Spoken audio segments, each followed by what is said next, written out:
Assalamualaikum warahmatullahi wabarakatuh. Saya ucapkan selamat datang di pembelajaran online mata kuliah fisiologi hewan. Ini adalah pertemuan pertama kita yang kita melakukan perkuliahan secara online. Untuk itu, sebelum kita memulai perkuliahan, marilah kita sama-sama berdoa. Semoga perkuliahan kita bisa bermanfaat meskipun kita terbatas hanya bisa kuliah melalui online, tidak bisa bertatap muka. Setidaknya semoga ada manfaat dari materi yang akan saya sampaikan. Sebelum itu marilah kita berdoa. Berdoa dipersilahkan.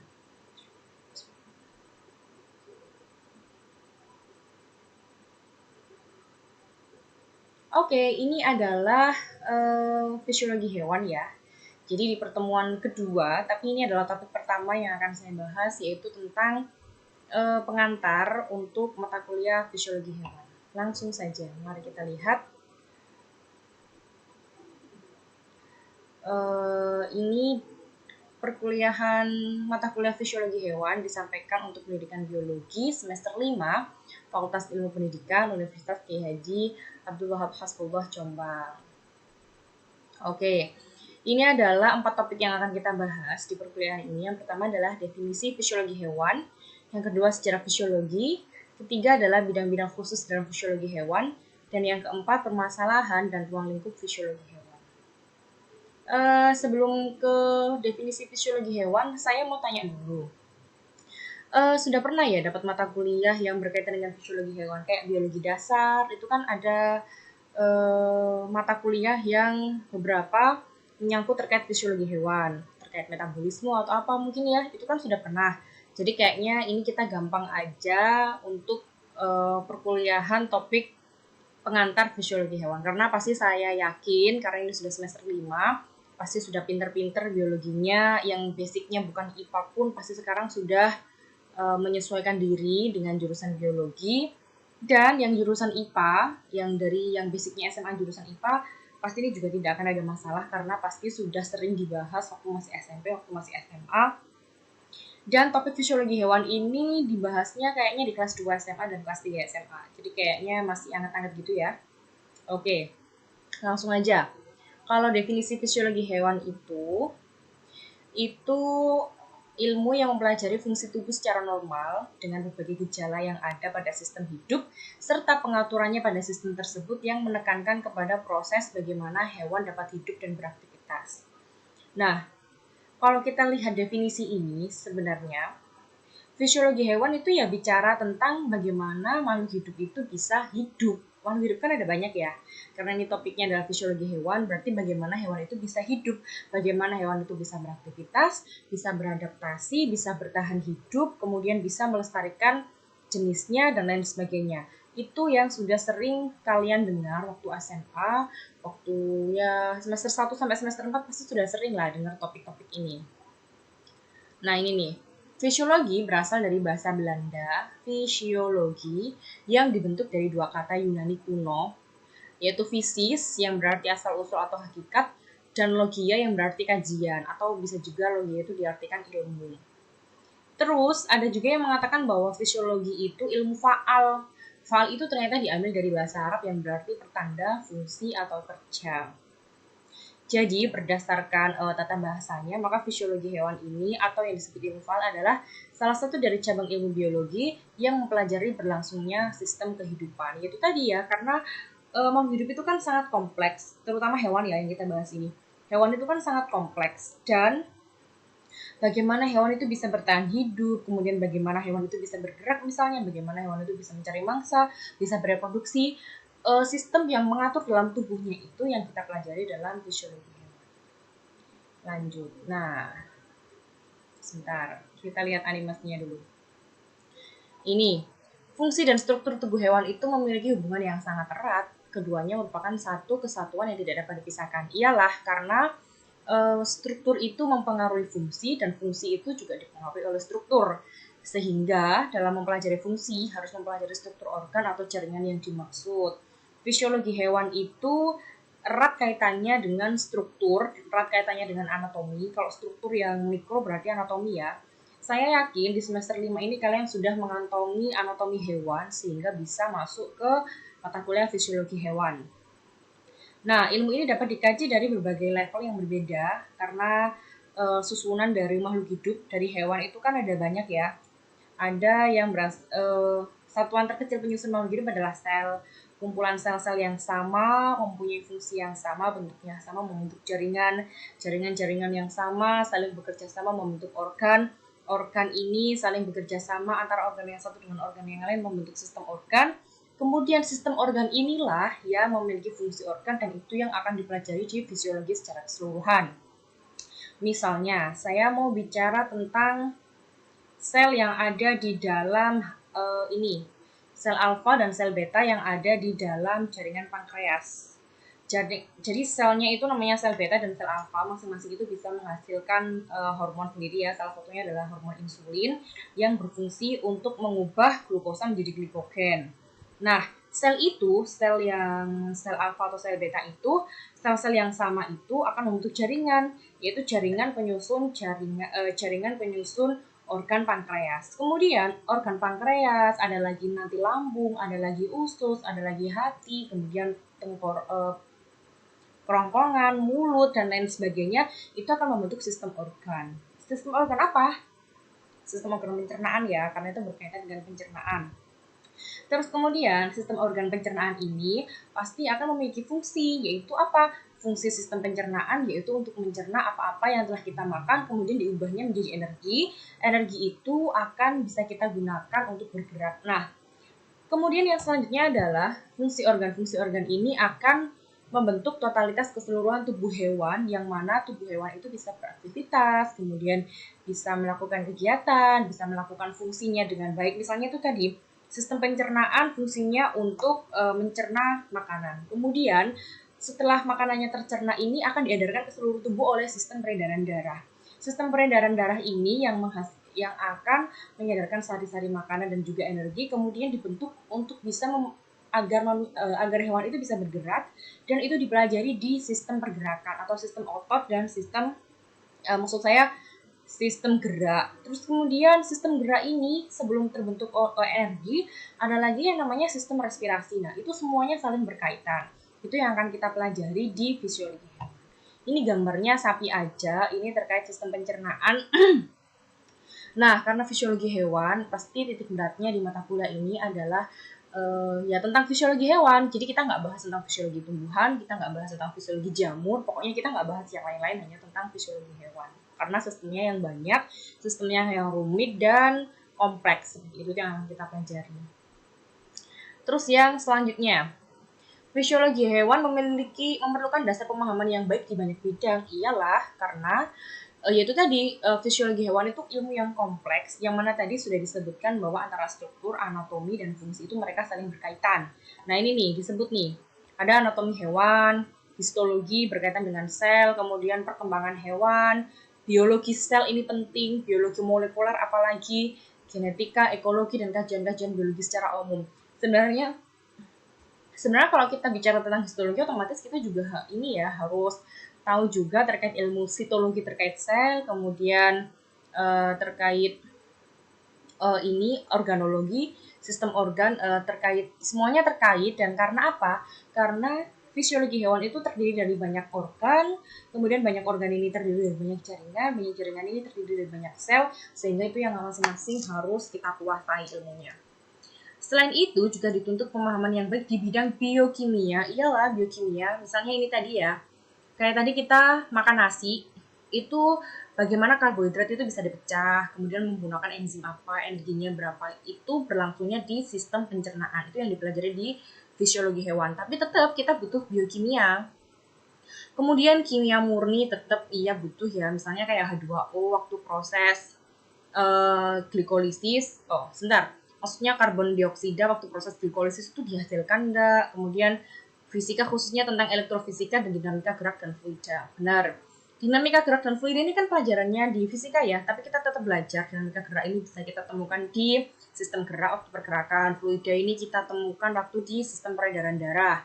Jadi ada banyak sekali ilmu-ilmu yang memang harus kita kuasai sebelum kita mempelajari fisiologi hewan. Ini saya yakin kalian semuanya sudah mendapatkan mata kuliah ini sebelumnya, sehingga nanti kita tinggal gampang aja. Penguasaan integratif dari berbagai bidang tersebut akan membantu kemudahan dalam menguasai kajian-kajian dalam fisiologi hewan secara baik dan mendasar. Ya karena itu tadi, karena fisiologi hewan itu tidak bisa berdiri sendiri, melainkan butuh ilmu yang lain. Yang selanjutnya, ini adalah secara fisiologi. Jadi awalnya itu ilmu fisiologi manusia dimulai dari sekitar tahun 420 sebelum Masehi hingga zaman Hippocrates yang juga dikenal sebagai bapak kedokteran. Pemikiran kritis dari Aristoteles dan perhatiannya pada hubungan antara struktur dan fungsi menandai dimulainya ilmu fisiologi pada Yunani kuno. Jadi sejak 420 tahun sebelum Masehi, jadi kayak Indonesia sebelum ditemukan itu orang sudah mulai belajar tentang fisiologi hewan. Terus kemudian ada yang namanya Jean Vernel, ini seorang peneliti berkewarganegaraan Prancis, memperkenalkan istilah fisiologi pada tahun 1525.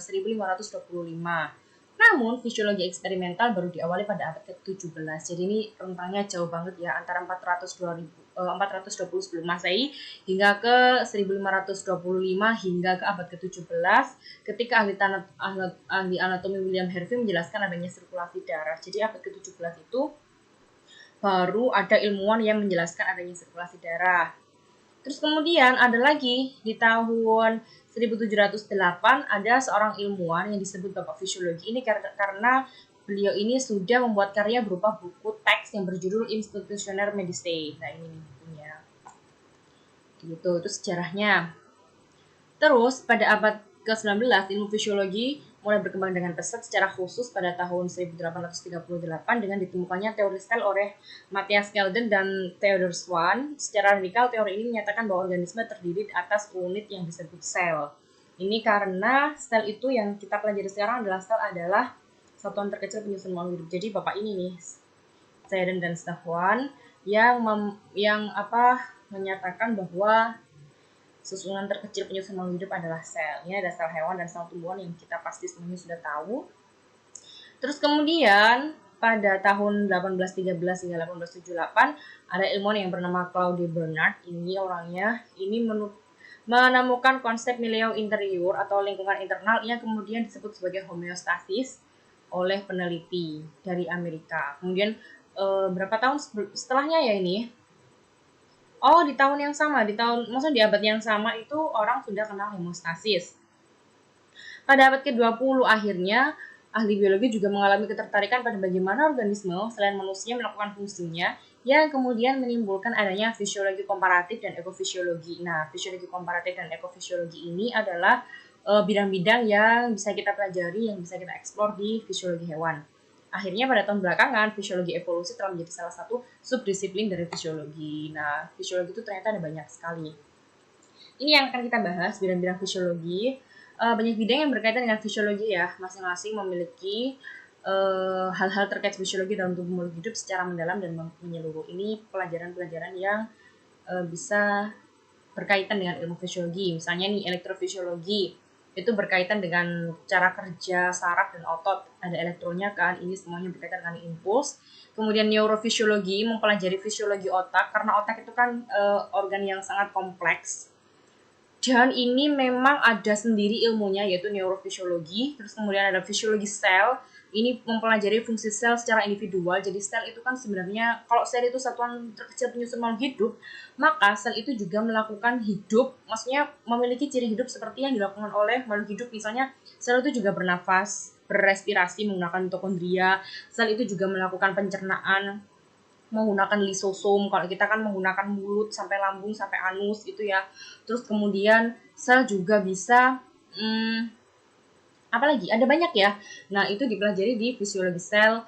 Kemudian ada lagi ekofisiologi. Eko ini berkaitan dengan lingkungan. Jadi ekofisiologi itu bidang ilmu fisiologi yang mempelajari pengaruh lingkungan terhadap perubahan fisiologi dalam tubuh hewan. Jelas ya, lingkungan itu sangat berpengaruh terhadap fisiologi hewan. Kalau seandainya suhu di luar panas, maka tubuh kita akan melakukan proses mengeluarkan keringat sehingga suhu tubuh kita menjadi lebih dingin dan lain sebagainya. Terus ada juga yang namanya sistem fisiologi. Ini berfokus pada permodelan komputasi dan matematika. Jadi sudah ada komputasi dan matematika yang menggambarkan keadaan fisiologi. Ini menyelidiki jaringan metabolisme dan pensinyailan sel yang berkaitan dengan ini ya, komputasi dan matematika. Terus ada fisiologi evolusi, ini mempelajari cara sistem atau bagian dari sistem yang beradaptasi dan berubah selama beberapa generasi. Oke, lanjut ya, karena tadi masih terpotong. Sekarang kita lanjutkan lagi. Saya ulangi lagi di fisiologi evolusi. Kalau fisiologi evolusi ini mempelajari tentang cara sistem atau bagian dari sistem yang telah beradaptasi dan berubah selama beberapa generasi.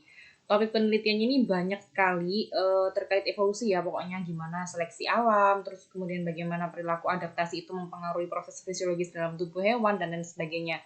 Ini juga berkaitan dengan variasi geografis, misalnya sama-sama hewan. Kalau yang yang terkenal itu penelitian terkait burung finch ya. Burung finch itu yang dia terletak di perairan sama yang terletak di sekitar dataran, pasti dia akan berbeda proses fisiologinya seperti itu. Itu akan berbeda karena variasi geografis itu ternyata juga mempengaruhi proses evolusi, dan proses evolusi itu akan berkaitan dengan proses fisiologis yang terdapat pada makhluk tertentu seperti itu. Kemudian yang selanjutnya adalah fisiologi pertahanan. Kalau ini mempelajari tentang perubahan yang terjadi sebagai reaksi terhadap ancaman potensial seperti persiapan untuk respon fight or flight. Respon fight or flight ini adalah respon fight itu kan melawan, atau nggak gitu flight yaitu berlari. Jadi ada suatu saat, contohnya kita aja ya, misalnya ada suatu saat kita itu mengalami di suatu keadaan yang mana kita itu ada dua pilihan, kita mau berlari atau kita mau melawan keadaan tersebut. Misalnya gini, kalau lingkungan kita panas, apa yang bisa kita lakukan? Misalnya kita kan kayak harus minum banyak air, terus kemudian mandi kayak gitu. Itu adalah proses dari fight. Artinya kita itu kita tuh berusaha sekuat tenaga untuk melawan bagaimana kita itu bisa beradaptasi dengan lingkungan yang tiba-tiba berubah seperti itu. Berarti kita fight ya, karena kita melakukan usaha-usaha agar kita bisa beradaptasi di lingkungan yang telah berubah. Atau nggak gitu, misalnya kita berada di sebuah lorong yang gelap, yang sepi, terus kemudian kita udah dengar suara au au au gitu. Pokoknya udah dengar suara yang aneh lah, kayak hantu atau apa, atau anjing menggonggong misalnya. Hantu sih. Misalnya kayak dengar anjing menggonggong. Nah, apa yang bisa kita lakukan? Kalau saya pribadi itu ya pasti flight ya, artinya pergi. Kayak gitu. Artinya gini, maksudnya kayak saya lebih memilih untuk lari aja, ngapain kita mau melawan anjing yang menggonggong yang mungkin akan ngejar kayak kita, kayak gitu. Terus yang selanjutnya adalah latihan fisiologi. Ini studi tentang fisiologi latihan fisik yang termasuk dalam penelitian terkait latihan fisiologi ini, misalnya bioenergetik, terus kemudian biokimia, fungsi kardiopulmoner. Fungsi kardiopulmoner ini kaitannya dengan kardio itu sistem peredaran darah, pulmoner itu sistem pernapasan. Karena kan sistem pernapasan dan sistem peredaran darah itu mereka saling terkaitan ya. Jadi ini dipelajarinya di fisiologi latihan fisik. Kayak misalnya kita lagi lari gitu ya, otomatis kan detak jantung kita meningkat, detak nadi kita meningkat, terus kemudian selain itu nafas kita juga semakin frekuensinya juga semakin tinggi. Nah, itu dipelajarinya di latihan fisiologi. Lanjut. Yang selanjutnya kita bicara tentang permasalahan dan ruang lingkup fisiologi hewan. Jadi gini, fisiologi hewan itu membahas tentang cara yang dilakukan hewan untuk dapat hidup di suatu lingkungan. Nah, yang dipelajari itu apa aja? Misalnya nih, cara hewan memperoleh air dalam jumlah yang cukup, karena kan 90% tubuh makhluk hidup, hewan yang maksud saya, itu kan terdiri dari air. Jadi dia tidak bisa, makhluk hidup itu, maksud saya hewan ya, makhluk hidup yang saya bilang di sini adalah hewan. Jadi hewan itu akan susah untuk bisa tetap bertahan hidup kalau dia tidak dapat air. Nah, dalam fisiologi hewan, ruang lingkupnya itu adalah salah satunya bagaimana cara hewan itu bisa mendapatkan air. Misalnya kayak kita harus kalau kita kayak ngambil air dari sumur misalnya. Terus kemudian bagaimana dengan harimau atau kancil gitu ya, mereka harus pergi ke sungai. Nah, ini adalah karena air adalah kebutuhan primer dari suatu hewan, maka hewan tersebut harus bisa bagaimana mengatur tubuhnya untuk bisa memperoleh air. Dia harus melakukan bergerak, kemudian dia harus memanfaatkan indera dalam tubuhnya untuk bisa untuk bisa mengetahui di mana ada air seperti itu. Terus kemudian yang selanjutnya adalah cara hewan menghindarkan diri dari keadaan yang membahayakan. Ini sudah pasti ciri dari makhluk hidup itu selalu ingin hidup aman, Bukan hanya manusia, hewan lain pun seperti itu. Jadi dia itu kayak berusaha bagaimana caranya hidup saya agar aman dan jauh dari mara bahaya. Yang selanjutnya, cara hewan berpindah tempat untuk menemukan lingkungan yang sesuai.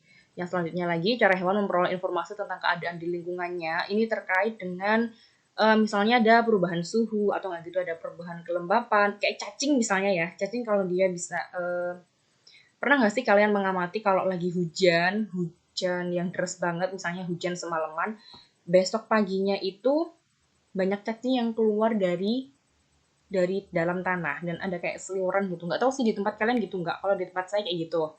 Nah itu adalah karena karena lingkungannya berubah, maka si cacing itu yang biasanya kadar air di dalam tanahnya sedikit, tiba-tiba kayak hujan, banjir, besoknya itu pasti ada banyak cacing yang keluar. Itu karena dia harus memperoleh informasi terkait lingkungannya dan dia harus menganalisa lingkungannya, bagaimana dia agar tetap bisa bertahan hidup dan tetap ini ya bisa menemukan lingkungan yang sesuai. Terus yang selanjutnya, cara hewan agar dapat memperoleh makanan dan bereproduksi. Ini salah satu ciri makhluk hidup adalah dia butuh makan dan butuh reproduksi. Dan itu yang akan dipelajari di fisiologi hewan. Selain itu ada banyak juga, misalnya kayak cara kerja internal organisme dan bagaimana mereka berinteraksi dengan dunia di sekitar mereka. Jadi gini, tubuh manusia yang saya contohkan sekarang adalah manusia, umumnya adalah hewan ya. Tubuh manusia itu kan ada banyak sistem. Terus kemudian mereka itu sistem itu harus saling bekerja sama untuk menunjang kehidupan si manusia itu tadi biar dia tetap bisa survive, biar dia bisa tetap bisa hidup. Terus fisiologi itu juga menguji bagaimana organ dan sistem di dalam tubuh bekerja dan berkomunikasi. Ini seperti yang saya bicarakan tadi. Terus yang selanjutnya bagaimana organ-organ berupaya untuk membuat kondisi yang menguntungkan untuk bisa bertahan hidup. Kayak misalnya gini, organ hati.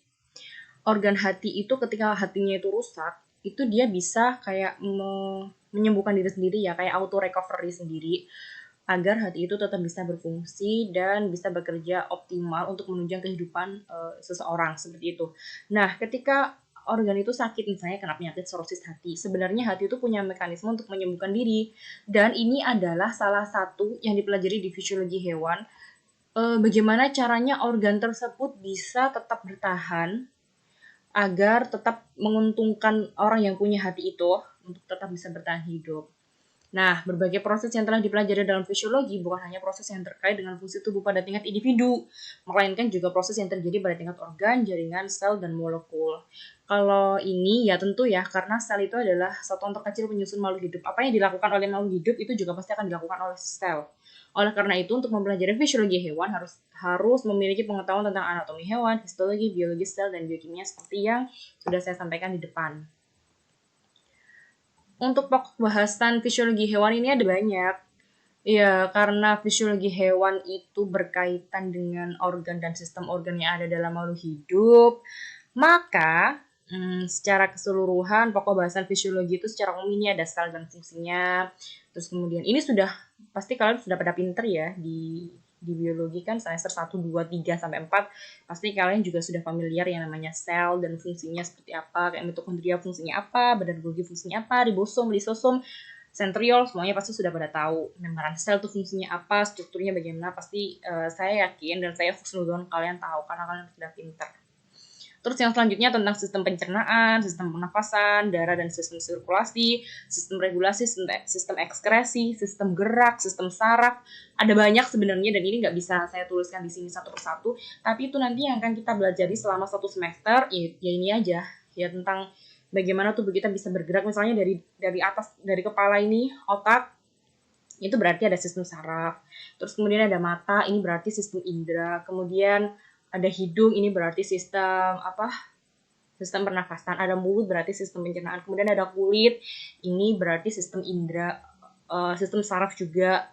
Terus kemudian kayak misalnya kalian jerawatan gitu ya, itu ada hormon yang bekerja, misalnya kayak mau menstruasi, itu pasti kita jerawatan dulu. Nah, itu ada sistem hormon yang kaitannya dengan sistem regulasi itu akan kita pelajari. Terus kemudian kita bisa bergerak-gerak kayak gini atau mata kita bisa kayak gini, itu juga karena ada sistem gerak dan sistem gerak yang di dalamnya ada tulang dan otot, itu nanti yang akan kita pelajari. Jadi bagaimana tubuh kita itu bisa bekerja, kita bisa hidup, kita bisa beraktivitas, itu semuanya akan dipelajari di fisiologi hewan. Nah, thank you, udah selesai.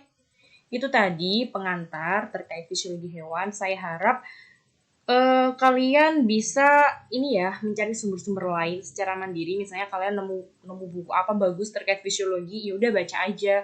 Atau nggak gitu nemu artikel, nemu jurnal atau nemu apa artikel ilmiah, pokoknya apapun yang berkaitan dengan fisiologi hewan silakan dibaca. Nanti kalau misalnya kalian nemu apa yang menarik itu boleh di-share, nanti akan kita diskusikan bareng-bareng. Nanti kita akan berbagi ini ya, kayak berbagi pengetahuan, kita sharing bersama, kita tukar pikiran karena saya yakin mengajar mahasiswa itu beda sama kayak mengajar anak SD ya, atau nggak gitu anak TK. Anak SD, SMP, TK, SD, SMP tuh kita kayaknya sistemnya satu arah. Jadi kayak gurunya tuh ngasih ilmu terus, bukan ngasih ilmu sih, tapi kayak ngasih pengarahan terus. Tapi saya yakin di tingkat mahasiswa, karena kalian sudah mahasiswa ya, bukan siswa lagi tapi jadi kayak lebih tinggi dari siswa. Saya yakin apa ya, wawasan kalian itu semakin luas, semakin banyak, dan akses kalian untuk bisa menemukan hal-hal yang menarik itu semakin banyak. Jadi saya harap ketika ada topik yang menarik atau ada sesuatu yang mengejal di pikiran terkait fisiologi hewan, boleh di-share, boleh diceritakan, kemudian nanti kita tanggapi bareng-bareng. Soalnya gini, saya yang sekarang lagi bicara di depan kalian di YouTube ini, di video ini, belum tentu lebih pintar dari kalian, tapi hanya saja saya itu lebih dulu dapat fisiologi hewan. Tapi itu udah lama banget sih, udah tahun berapa ya? Kayaknya 2017 atau nggak gitu 2016. Oh, enggak. Kayaknya 2013. Saya dapat fisiologi hewan tuh 2013. Jadi kayak 7 tahun yang lalu. Mungkin saya banyak lupanya. Jadi kalau misalnya ada salah kata atau nggak gitu salah konsep, boleh dikoreksi, boleh diberitahukan ke saya. Karena kita modelnya adalah sharing dan komunikasi kita adalah dua arah. Biar saya juga nambah ilmunya, kalian juga nambah ilmunya. Seperti itu. Kurang lebihnya saya mohon maaf, semoga bermanfaat. Sampai ketemu di video selanjutnya ya kalau kita pembelajaran online. Dan saya akhirnya, Assalamualaikum warahmatullahi wabarakatuh.